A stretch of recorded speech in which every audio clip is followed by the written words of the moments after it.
The letter lay between them like something radioactive, a single sheet of white paper that managed to feel heavier than the steel machinery Jack had spent 4 years repairing.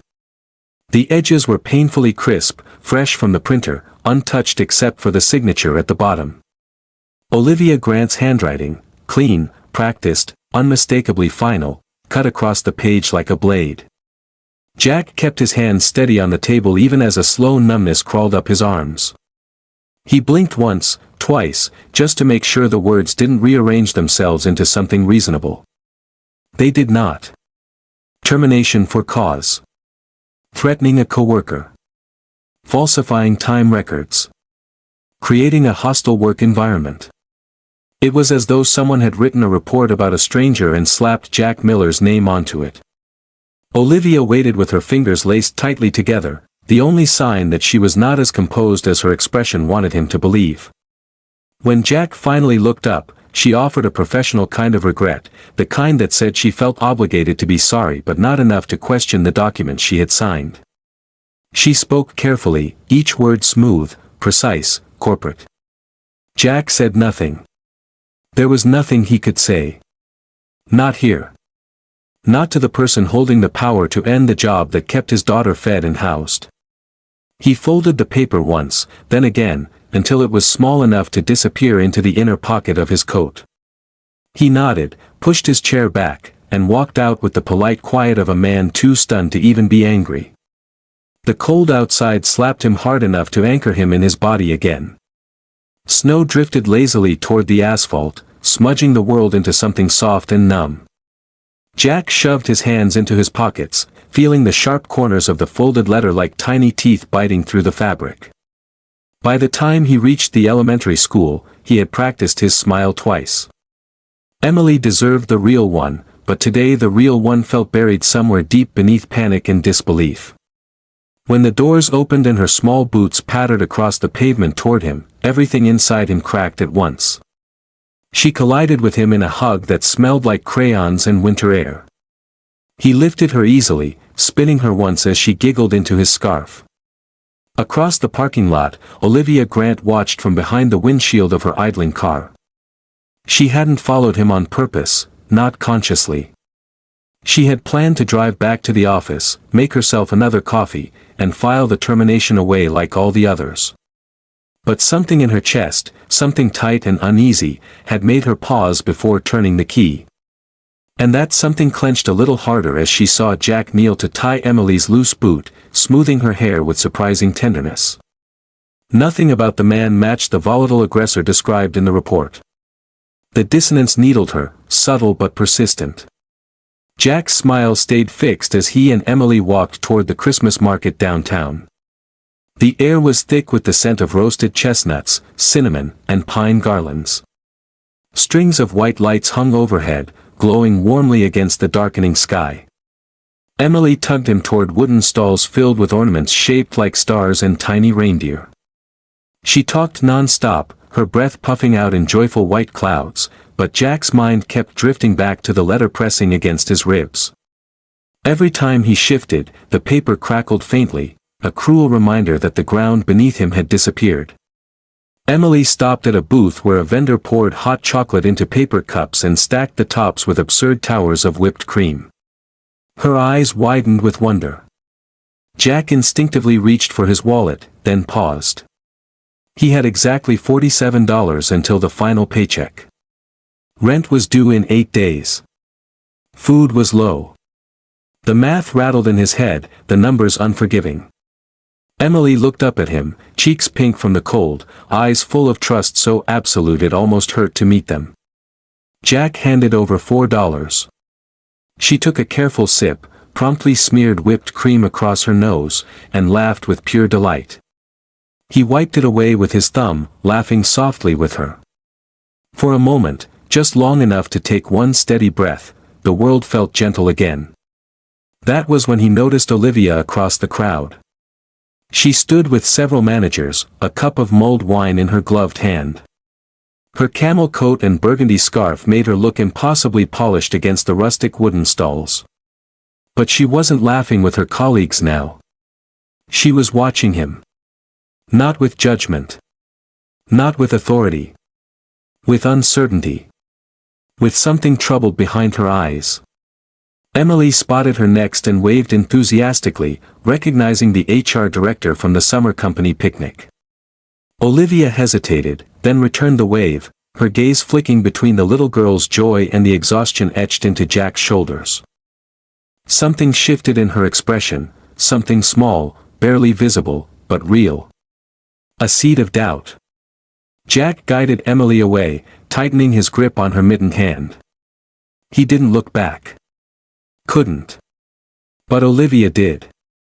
Long after he disappeared into the crowd, she found herself staring at the place where he had stood, wondering for the first time whether she had just helped destroy the life of an innocent man. Olivia hadn't meant to follow him.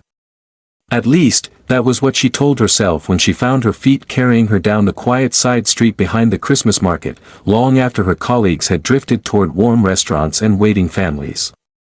The night air had settled into a hard, bitter cold that scraped at her lungs as she walked. She kept telling herself she was only taking the long way to her car, that the tension in her stomach was nothing more than the usual end-of-year exhaustion. But then she spotted the loading dock. A row of trucks idled in the alley, their back doors thrown open like gaping mouths. Men in thick gloves hauled crates, soundless except for the scrape of metal ramps and the thud of heavy equipment shifting. At first she registered them only as silhouettes, anonymous bodies moving through the steam of their own breath. Then one shape broke from the rest. Taller. Broader. Moving with a familiar steadiness she had watched through windowed office doors for years without ever truly seeing. Jack Miller.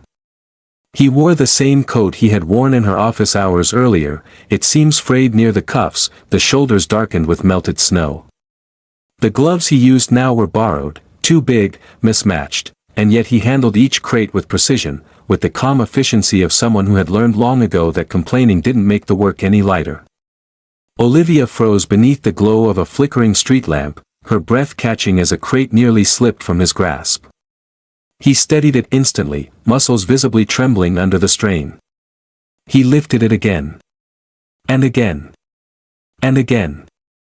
All in the span of 2 hours since she had signed his termination. 2 hours since she had effectively dismantled the fragile scaffolding holding up his life. Something cold and sharp threaded itself through her chest. Not guilt, she had felt that before. This was something else. Something that whispered, "Look closer." The report had painted him as erratic, unpredictable, a man who lashed out over minor inconveniences. But the man in front of her now moved like someone used to carrying the weight of the world in silence, as if anger was a luxury he had never been allowed to afford. She stepped back behind a delivery truck when one of the workers approached, but Jack didn't notice her.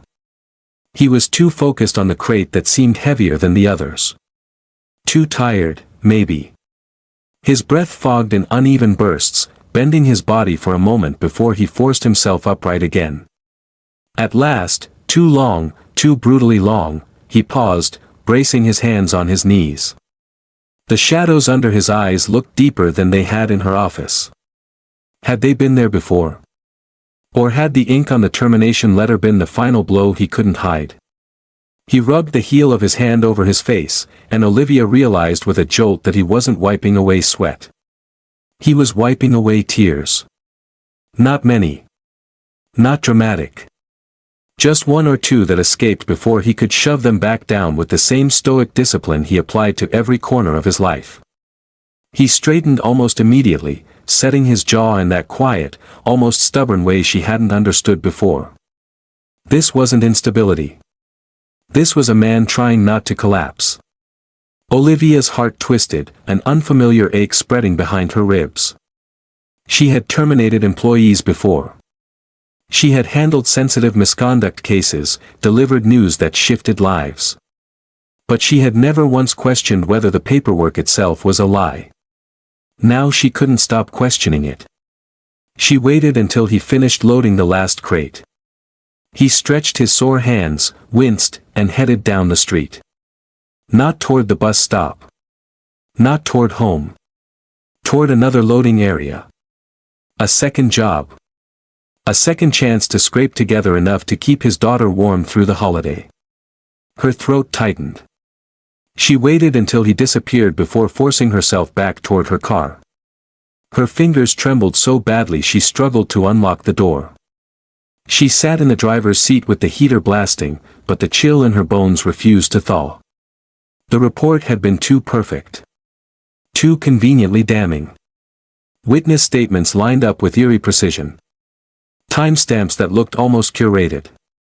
And now, the man described in that report was lifting crates in the freezing night just to afford groceries, not lashing out at strangers or doctoring timesheets or threatening anyone in sight. She replayed the termination meeting in her mind. Jack's expression, controlled but hollow. His voice, steady, but stunned. His hands, still, except for the briefest involuntary curl when she read the accusations aloud. A guilty man would have argued, defended, denied. Jack had simply stared at the paper as if it were written in another language. Her phone buzzed with a text from her colleague, something about grabbing drinks tomorrow, about decompressing after another long day. Olivia didn't open it. Her gaze drifted back down the alley where Jack had been moments before. For the first time in years, she felt doubt slide like ice into the spaces between her ribs. And it didn't leave when she drove home. It didn't leave when she tried to read over old case files. It didn't leave when she lay in bed staring at the ceiling, replaying the look in Jack's eyes like a looping film she couldn't shut off. By the time dawn scraped pale light through her blinds, the doubt had grown teeth. It bit down hard when she walked into the HR archive room and opened Jack Miller's personnel file. The paper was clean. Too clean. The formatting was wrong. Slightly, but wrong. The witness statements were identical in language, as though written by the same hand. And when she pulled up the digital file, her stomach dropped. The original report had been edited 3 days before she signed it. By Kyle Jennings. Something shifted violently inside her. Fear, anger, disbelief, she couldn't name it. But it burned all the same. Kyle had asked her to terminate Jack before. Many times. And every time she had denied him. But this time he had presented a report so polished, so damning, so meticulously constructed that she had finally given him what he wanted. She pressed her fingertips to the edge of the desk as her pulse hammered in her throat. What if she had been manipulated? What if she had been used? What if she had helped destroy an innocent man? Outside the archive room, the building hummed to life with morning chatter and clattering coffee cups. But Olivia remained perfectly still, the fluorescent lights buzzing overhead, the altered report open in her trembling hands. She felt the shift in her life as clearly as she felt the cold floor beneath her heels. She was no longer wondering if something was wrong. She knew it. She just didn't yet know how deep the rot went. Or how dangerous the truth would become once she started digging. Kyle Jennings was already in the break room when Olivia found him, leaning casually against the counter with a confidence that didn't match the early hour. The coffee machine gurgled behind him, filling the air with the sharp scent of bitter roast as he tapped the side of his mug like a man waiting for applause. He looked up the moment she appeared in the doorway, and the smile he offered her was easy. Too easy. The kind of smile that always preceded a sales pitch or a lie. "Morning, Olivia," he drawled, as though nothing extraordinary had happened the day before. "You're in early." "So are you," she replied, her voice calm but her heartbeat a frantic whisper in her throat. He shrugged one shoulder, taking a sip. "Big day. Lots to wrap up before the holiday break." His tone was friendly, but his eyes, dark and assessing, met hers with a flicker of expectation. As if he already knew why she was there. As if he had rehearsed for this moment. Olivia tightened her grip on the folder tucked under her arm. "I reviewed the incident report for Jack Miller." Kyle's smile didn't falter. "Ah. Yes. Ugly business. Necessary, though." She stepped further into the room, her heels clicking softly against the tile. "I noticed some modifications were made to the document." 3 days before I signed it. His mug paused halfway to his lips. Formatting adjustments. I told IT to update the margins, they were all over the place. They weren't, Olivia said quietly. Kyle's eyelids lowered in a slow blink. Excuse me? The margins weren't off. The font spacing was inconsistent. The witness statements contained phrasing that didn't match their typical writing patterns. And the employees listed weren't even on the same shift that day. For the first time, the smile cracked, not much, just a microscopic strain around the corners of his mouth. It was like watching a mask slip half an inch. You're saying I falsified a report? He asked, voice low, almost amused. I'm asking why your edits don't match any legitimate corrections. And why the timeline contradicts. She hesitated only a second. Everything. Kyle set down his mug with exaggerated care. You approved the termination, Olivia. I didn't make that decision, you did. The words hit like a slap, subtle but stinging. He was shifting blame already. Preparing a defense she hadn't even voiced.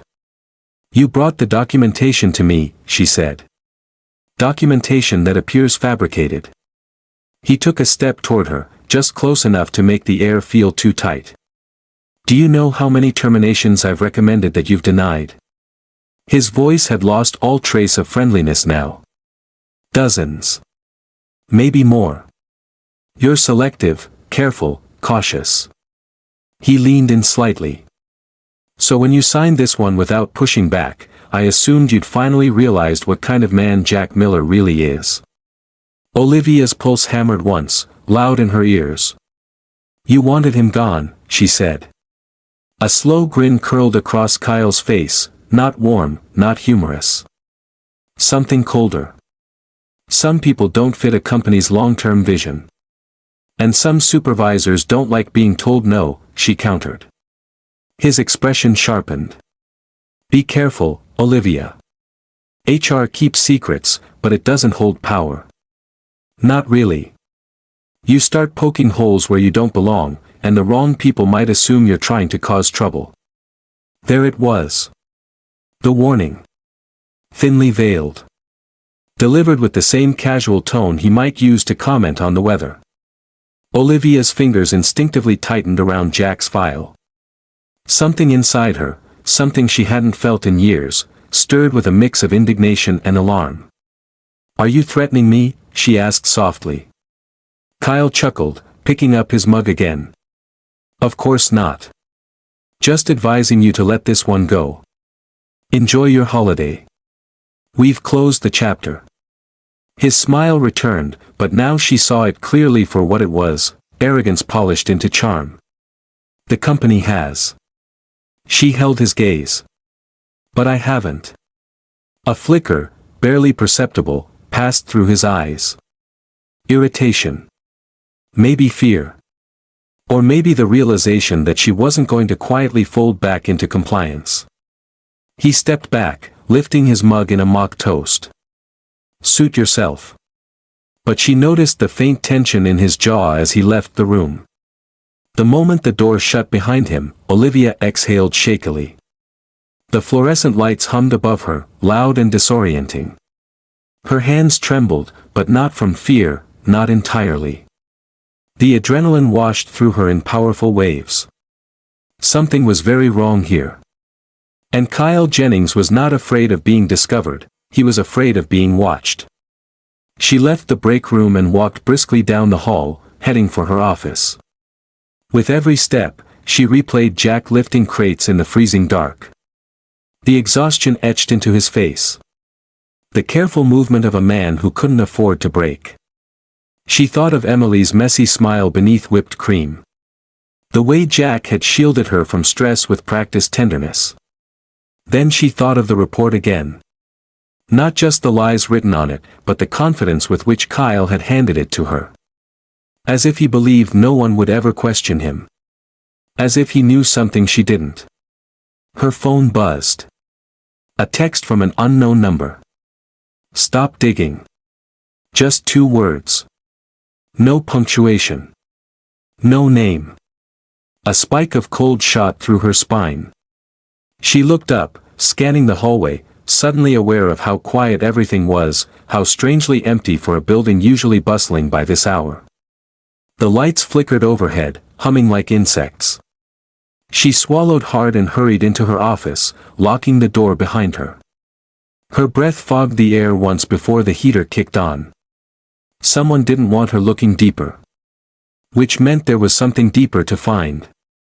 She sat down, opened her laptop, and began pulling every record, every file, every scrap of information tied to Kyle Jennings and Jack Miller. If this was a warning, it had done the opposite of what it intended. She wasn't stepping back. She was diving in. And she had no idea that the truth waiting for her was far darker, and far more dangerous, than anything she could have imagined. Jack woke before the alarm, long before the first gray hints of dawn slipped across his bedroom ceiling. His body didn't ease into consciousness, it crashed upward, heart pounding, breath shallow, as if his mind had been shoved violently out of a dream he couldn't remember. The room was cold, colder than usual. The heat had shut off again during the night. The furnace was old, the landlord never fixed anything the first time. Or the fifth. He sat on the edge of the bed for a long moment, running both hands over his face, trying to force the tension out of his bones. But it clung to him like something stitched under his skin. He should have been leaving for work right now. Instead, he had nowhere to go. The empty silence pressed in on him. From the other room he heard soft footsteps, hesitant, sleepy. Emily appeared in the doorway, rubbing her eyes, her pajama pants twisted around one ankle. Her hair stuck out on one side like she'd wrestled her pillow all night. "Daddy," she whispered. Jack forced a smile. "Morning, bug." She padded across the carpet and climbed into his lap, curling against him with the instinctive ease of a child who believed her father could hold the world together with his bare hands. He wrapped his arms around her, pressing a kiss to the top of her head, inhaling the familiar scent of vanilla shampoo. "You're up early," he murmured. "You were sad in your sleep," she said, her voice small. "I heard you." Jack's breath stalled. He swallowed hard, tightening his hold on her. "Just a bad dream, sweetheart." Emily lifted her head and studied his face with a seriousness that looked out of place on someone so young. Her eyes, deep brown, alive with unfiltered honesty, searched his features in a way that made something inside him twist painfully. "Are we gonna be okay?" she asked. He felt the question like a blow. He had always known Emily was perceptive. Too perceptive. There had been no shielding her when her mother was dying, she had seen things a 7-year-old shouldn't have to understand. But Jack had hoped, prayed, that he could protect her from this. He forced another smile, gentler this time. "We're always going to be okay," he lied softly. "I promise." Emily didn't look convinced. But she nodded and buried her face against his chest, trusting him because she didn't know how not to. And Jack held her as though his arms were the last barrier between her and the dark. Later, after dropping Emily off at a neighbor's for the morning, Jack returned to their apartment and opened his laptop. He stared at the blinking cursor on the job application website until the words blurred. He typed his name. His address. His work history. Then he hit the wall he kept hitting. Reason for leaving last job. He tried leaving it blank. The form rejected it. He tried termination. The form demanded details. He tried company downsizing, but the lie sat in his throat like acid. His hands curled slowly into fists. No matter where he applied, someone would call Hartwell Manufacturing. And they would hear the same poison story. The false accusations would stain every conversation, every interview, every chance. It wasn't just a firing. It was a quiet execution. When the despair began to claw higher in his chest, Jack pushed back from the table and grabbed his coat. He couldn't sit in the apartment any longer. The walls felt too small, too close, as if they were leaning inward, waiting for him to break. He stepped out into the brittle morning air, breath spiraling upward in white threads. The sky was a washed-out gray, the kind that made the world feel suspended, waiting for something bad or miraculous or both. He walked with no clear destination until his feet brought him to the small park where he used to take Emily before school. He sat on a bench, watching the skeletal branches sway under a thin coat of frost. A man with a dog passed by. A jogger. A pair of teenagers cutting across the snow-dusted field. Life, moving forward without him. Jack closed his eyes and let the cold seep through his coat, into his bones. For the first time in a long time, he allowed the fear to surface fully, uncontrolled. What if he couldn't fix this? What if he couldn't protect Emily from the storm headed their way? What if he was already failing? He leaned forward, elbows on his knees, and pressed the heels of his hands into his eyes until stars burst behind them. The air trembled with the sound of a distant siren, followed by a sudden gust of wind. His shoulders hunched automatically. "Dad?" Jack flinched. He opened his eyes to see Emily standing before him, coat half-zipped, hair tucked sloppily into a hat she must have put on while running. She shouldn't be here.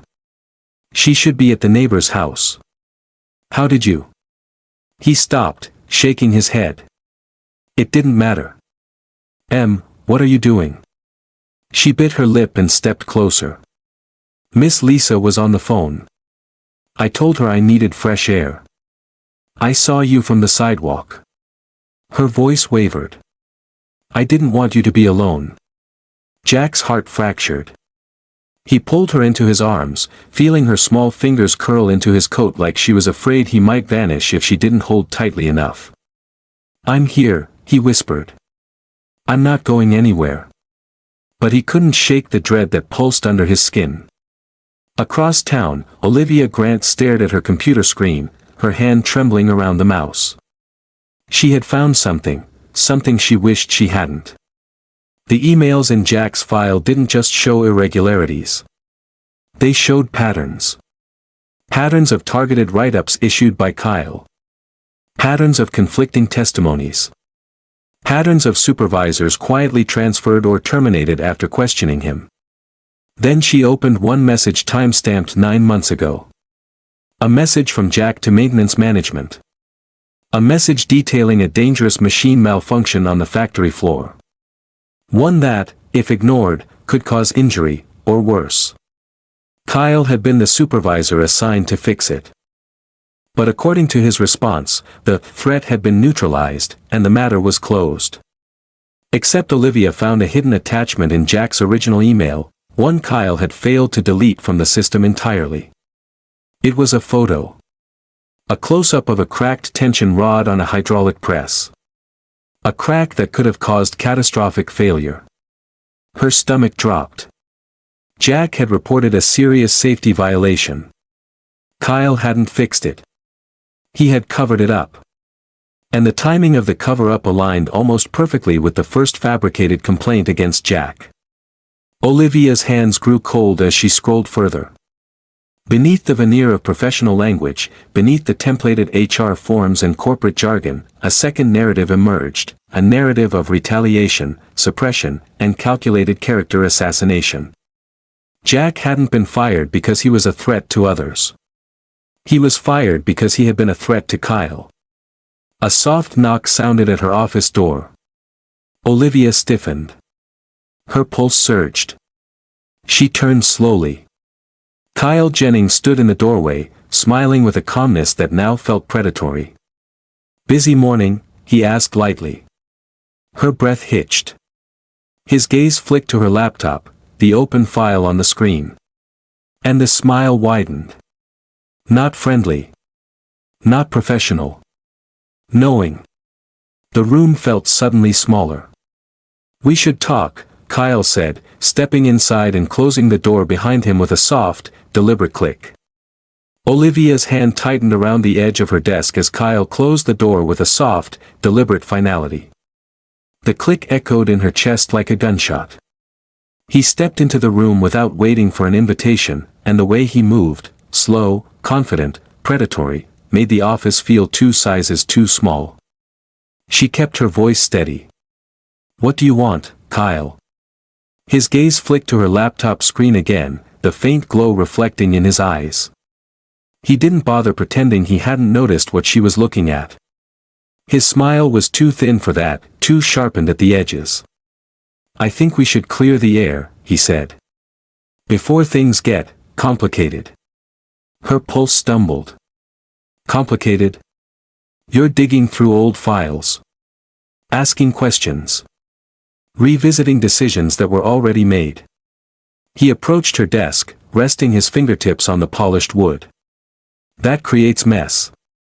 And mess is bad for everyone." Olivia forced a breath. Her spine straightened almost involuntarily, instinctively bracing. "Is that a threat?" Kyle chuckled. "No. Just a friendly reminder that some doors, once opened, can't be closed again." Her stomach tightened. Fear curled around her ribcage, but beneath it something hotter simmered, anger, sharp and rising, pushing back against the pressure he exuded. "I'm doing my job," she said. "No," he replied smoothly. "You're doing something else entirely."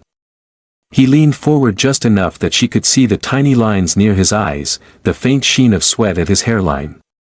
His voice dropped to a whisper, a private menace. "You're trying to fix a mistake you didn't make." Jack Miller made his own bed. Olivia met his stare. "No. You made it for him." For a heartbeat, silence stretched between them like drawn wire. Then Kyle smiled, a slow, dangerous curve of his mouth. "Careful, Olivia. People might start to think you have a personal stake in him." Something cold slid through her. Personal. Intimate. Compromised. Kyle wanted to undermine her credibility. Make her look biased. If this escalated, if she took this to upper management, he already had a narrative ready to smear her with. "You're grasping at straws," she said quietly. He shrugged, pushing off her desk. "Maybe. Or maybe I just understand how stories get written around here." His hand grazed her stapler, straightening it unnecessarily, a gesture too casual for the threat beneath it. "You should take the rest of the day off. Clear your head. It's been stressful." She watched him walk to the door, her breath trapped high in her chest. He paused with his hand on the doorknob. "One last thing," he murmured without turning.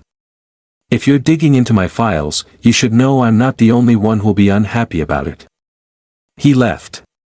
And for the first time in years, Olivia Grant locked her office door the moment he was gone.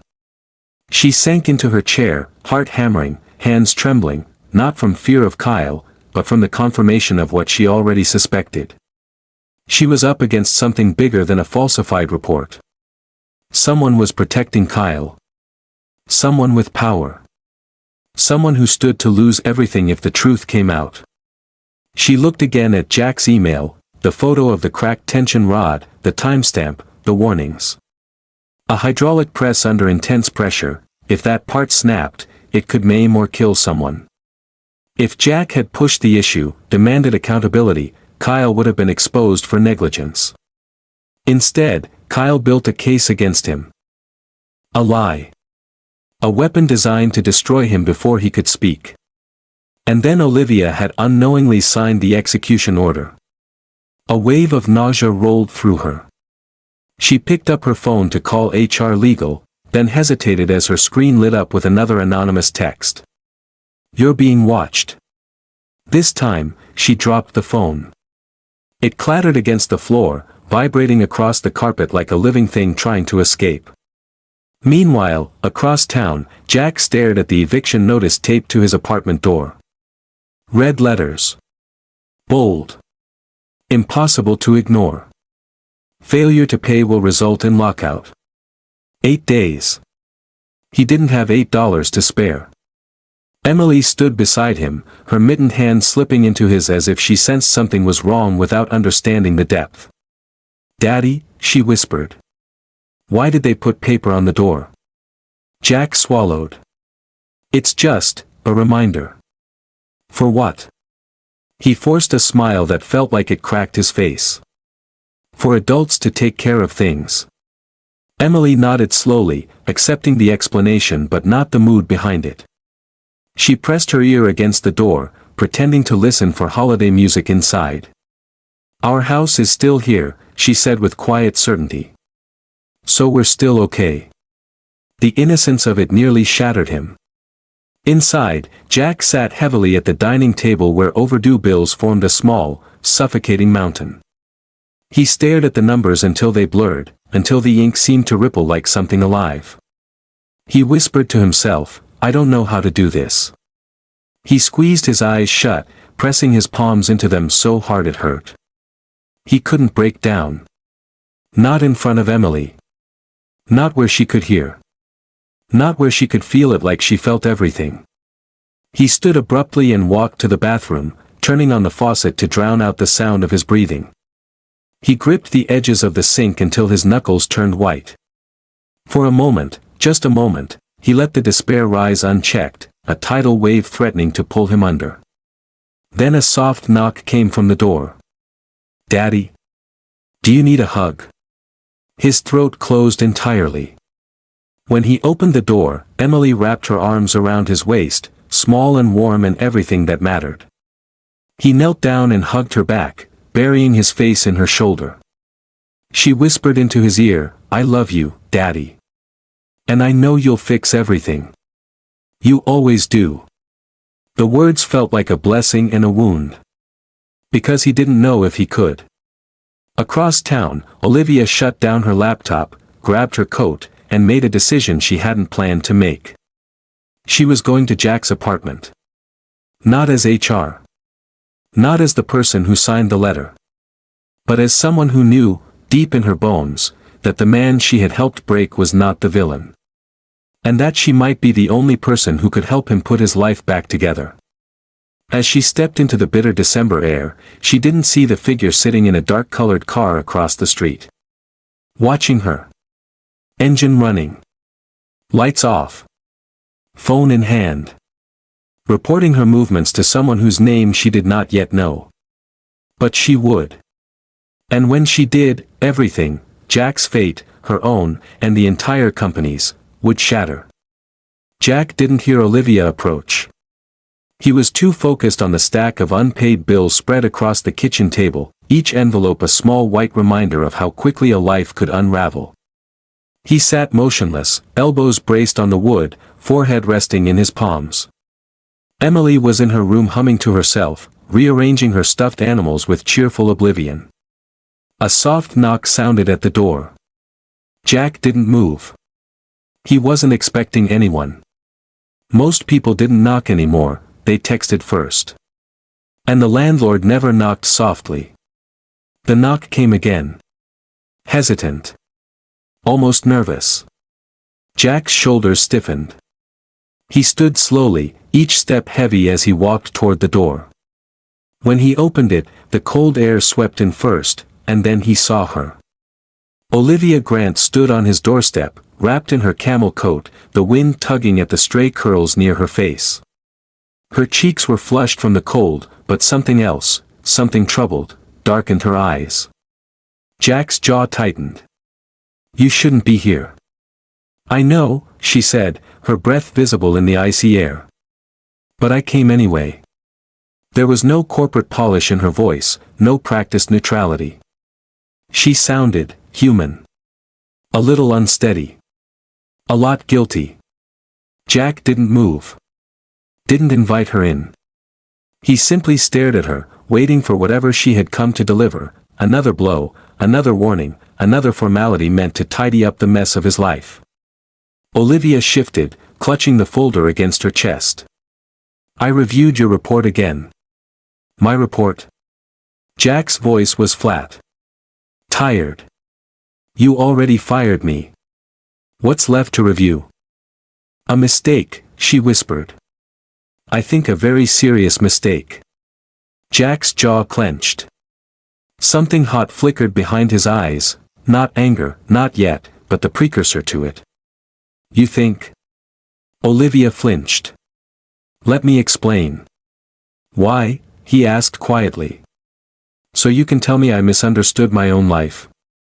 That the accusations weren't quite as false as they sounded? Or are you here to make sure I don't sue the company? Her expression twisted. Jack, please. A small, tentative voice drifted from behind him. Miss Olivia? Emily stood in the hallway, still in her socks, holding her favorite stuffed reindeer. Her eyes widened with recognition and excitement. Olivia's breath caught. Something fragile flickered across her face, pain, or regret, or maybe both. Hi, sweetheart. Jack looked down at Emily, then back at Olivia. Against every instinct screaming to keep his world closed, he stepped aside. 5 minutes, he said. Olivia entered like someone stepping into sacred space, her gaze sweeping the small apartment, Emily's shoes by the door, the cracked baseboard heater, the half-wrapped box of toys Jack had been planning to sell. Nothing about the space suggested danger, hostility, or violence. Everything about it suggested a man trying too hard, breaking too quietly. Emily tugged on Olivia's coat. Do you want hot chocolate? I can make it. Daddy showed me. Olivia kneeling to meet her eye level was the first gentle thing Jack had seen from her. Maybe in a little bit. Emily beamed, then scurried to her room, humming again. Olivia stood and turned to Jack. Her voice was steady, but her hands trembled around the folder. Kyle Jennings falsified parts of your report. Jack felt the air leave his lungs. A strange, bitter laugh escaped him. Parts. Her throat tightened. All of it. Silence crashed between them. Jack blinked once. Twice. As if waiting for the floor to drop again.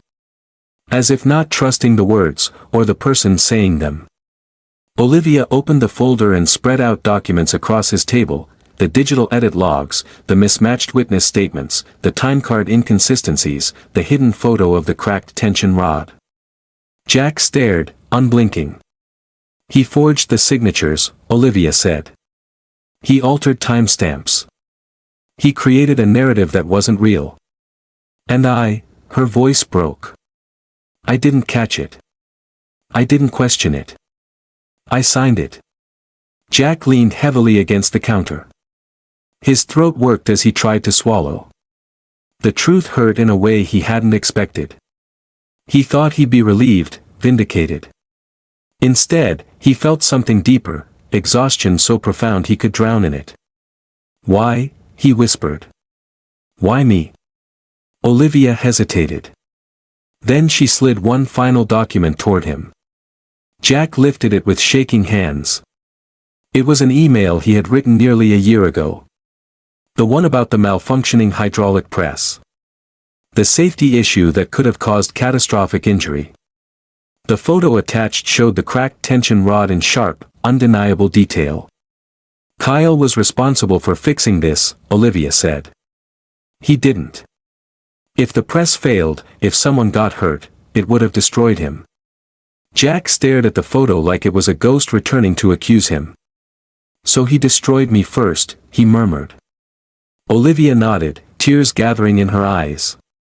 Jack. I am so sorry. Jack's hands trembled. He dropped the paper onto the table and pressed both palms to his face. A shudder tore through him, not quite a sob, not quite anger, just the sound of a man letting truth carve him open. Olivia stepped closer. There's more. Jack lowered his hands slowly. The person who just texted me, she whispered. The person watching me. I don't think Kyle is working alone. Jack lifted his head sharply. What do you mean? I mean someone is protecting him. Someone higher up. She swallowed. And they don't want me investigating this. Jack felt the cold settle in his bones, not the ordinary winter cold, but something sharp and predatory. Emily's voice floated from her bedroom, singing to her stuffed animals. Jack's heart hammered with sudden, primal fear. They weren't just coming for his job. They were coming for the truth. And anyone who stood too close. Olivia's voice cracked. Jack. I think you, and Emily, might be in danger. Before Jack could speak, before he could even breathe. A loud, violent bang rattled the front door. Emily screamed. Jack's instincts exploded before thought could form. He lunged toward the hallway, sweeping Emily into his arms just as the second bang shook the doorframe hard enough to crack the peeling paint. Olivia's face went white. Someone was trying to force their way inside. Not a landlord. Not a neighbor. Someone who knew Olivia was here. Someone who didn't want this conversation to happen. Someone who needed Jack silent. The third bang splintered the wood. Emily sobbed into Jack's shoulder. Olivia reached for her phone with trembling fingers. But Jack's voice, low, fierce, ready to fight for everything he had left, cut through the chaos. Get behind me. The door buckled under the force of the fourth blow, the wood cracking inward like a fractured bone. Emily's scream lodged itself under Jack's ribs and detonated his instincts into something primal. He pulled her tight against his chest, shielding her with his body as he backed them into the hallway. Jack, Olivia's voice shook. Behind me, he repeated, sharper now, the edge of a man who had been cornered too many times and refused to break the one moment he needed strength most. Olivia's trembling hand clutched her phone, thumb skidding across the screen as she tried to dial 911. Another slam rattled the hinges. The screws shrieked in protest. Jack's mind raced, no weapon, no plan, no advantage except the razor-thin distance between him and his daughter. The intruder hit the door again. This time it broke. Wood exploded inward, fragments scattering across the living room floor like shrapnel. Jack turned instinctively, shielding Emily from the flying bits of splintered frame. A cold gust of wind swept through the ruined entrance. A shadow stepped inside. The figure wasn't masked. He didn't need to be. The message was already clear, we don't fear being seen. Because no one will stop us. The man wore a company jacket, Hartwell Manufacturing's logo embroidered across the chest. His eyes slid over the small apartment with unsettling calm, landing on Olivia, then Jack, then finally Emily, who clung to her father's neck, trembling violently. Jack felt something inside him shift, a silent click, like a gear falling into place. Fear sharpened into focus. Get out, he said, voice low, cold, controlled, nothing like the man in Kyle's report, but everything like a man whose life was hanging by a single thread. The intruder stepped forward, ignoring him completely. He spoke with an eerie detachment, like someone reciting a script. You need to come with me, Jack. Jack's grip on Emily tightened. I'm not going anywhere. It's not a request. Olivia stepped forward before she realized she had moved. Who sent you? The man's jaw flexed. He lifted something from his coat, a small black device, not a weapon but worse in its own way. A jammer. Her phone dropped to her side as the screen blinked into static. The emergency call failed. He was prepared for them. Jack shifted sideways, placing himself between the intruder and Olivia. You need to leave. The man sighed softly, almost regretfully. You shouldn't have gotten involved, Olivia. You were supposed to sign the paperwork and walk away. Olivia's breath caught. Who told you that? But the intruder didn't answer. His eyes were on Jack again. The company wants to talk to you. The situation can still be fixed if you cooperate. Jack felt something snap inside him. Fixed. Like this was a broken appliance. Like his life wasn't already bleeding out from the wound they had given him. If they wanted to talk, Jack said, they wouldn't have sent a thug to kick down my door. The intruder's expression hardened. He took another step forward, but Jack moved faster than anyone expected. He positioned Emily behind him against the wall and lunged forward, pushing the intruder backward into the ruined doorway. The impact echoed through the apartment. The intruder stumbled, caught off guard. Jack grabbed his jacket and shoved him into the hall. "Run!" Jack shouted over his shoulder. "Take Emily, go." Olivia didn't think. She scooped Emily into her arms, her heart beating so fast she couldn't feel her legs, only motion. Emily sobbed into her shoulder, clinging to her coat. She reached the back of the apartment just as the intruder recovered, slamming Jack against the wall so hard the frame rattled. Jack grunted in pain but didn't fall. He swung with every ounce of force in him, a blow that snapped the man's head sideways. Olivia didn't look back. Not yet. Because Emily was shaking and crying and burying her face in her scarf, whispering, "Daddy, Daddy, Daddy," like a mantra. Olivia pressed trembling fingers to the back latch of the fire escape window and yanked it open. Cold air blasted in. "Emily, sweetheart, hold tight to me, don't let go." The little girl nodded through her tears. Behind them, a crash shook the apartment. Jack's voice roared, deep, furious, terrified. The sound of furniture toppling followed. Olivia almost turned, almost hesitated, almost did something reckless and human and stupid, but Emily's arms tightened around her neck. So she stepped out onto the icy metal landing. Inside, Jack grappled with the intruder, the two men slamming into the small kitchen table. It collapsed under the weight with a violent crunch. Jack landed hard on his shoulder but scrambled back to his feet before the man could pin him. "You think you can protect her?" the intruder hissed. "You have no idea who you're dealing with."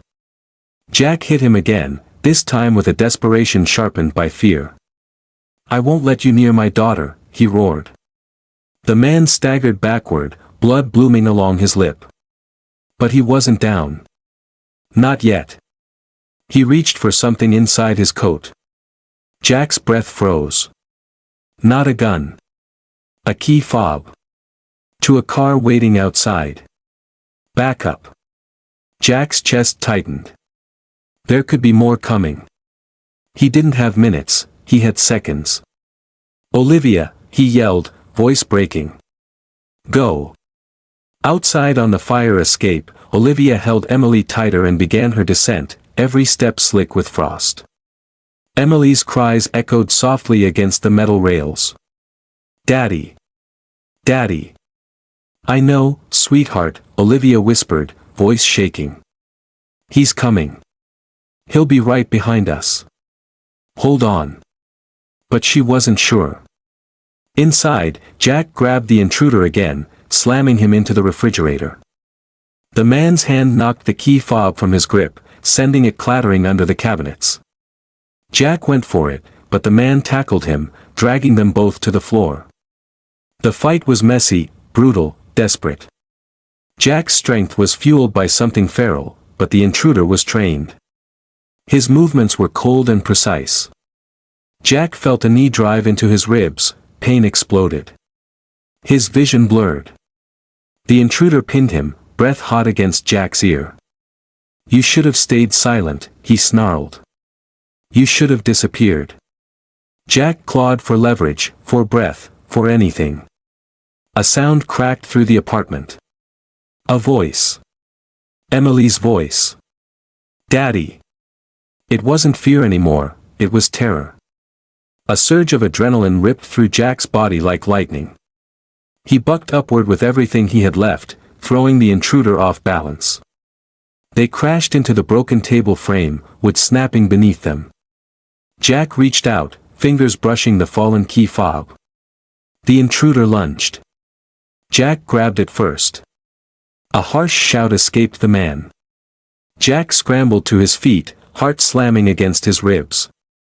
He didn't know what he'd do with the fob, maybe lock the intruder out of his own car, maybe trigger the alarm to draw attention, but survival didn't require logic. Just motion. The intruder rushed him again. But Jack hurled the broken table leg into the man's path, tripping him long enough for Jack to sprint toward the fire escape. He burst through the window into the biting winter air. Olivia was almost at the bottom, clutching Emily as she climbed down the final steps.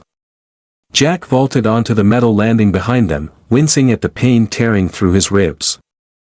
Go, he shouted, voice raw. They reached the alley. But the moment their feet hit the pavement, Jack saw it. A dark sedan idling at the street's end. Headlights off. Engine running. A silhouette in the driver's seat. Waiting. Not for Olivia. For him. Olivia saw it too. Her grip tightened on Emily, her face draining of color. Jack stepped in front of them, shielding both with his battered body. Emily whispered, broken and scared, "Daddy, what's happening?" Jack met Olivia's eyes. Something had become clear between them, without words, without time. They were in this together now. And nothing would ever be the same. The car door cracked open. A figure stepped out. Not the intruder. Not Kyle. Someone much worse. Someone Jack recognized from the factory floor. Someone with authority. Someone who should never have been here. Jack's breath turned to ice. Because the man stepping out of the car was the plant director.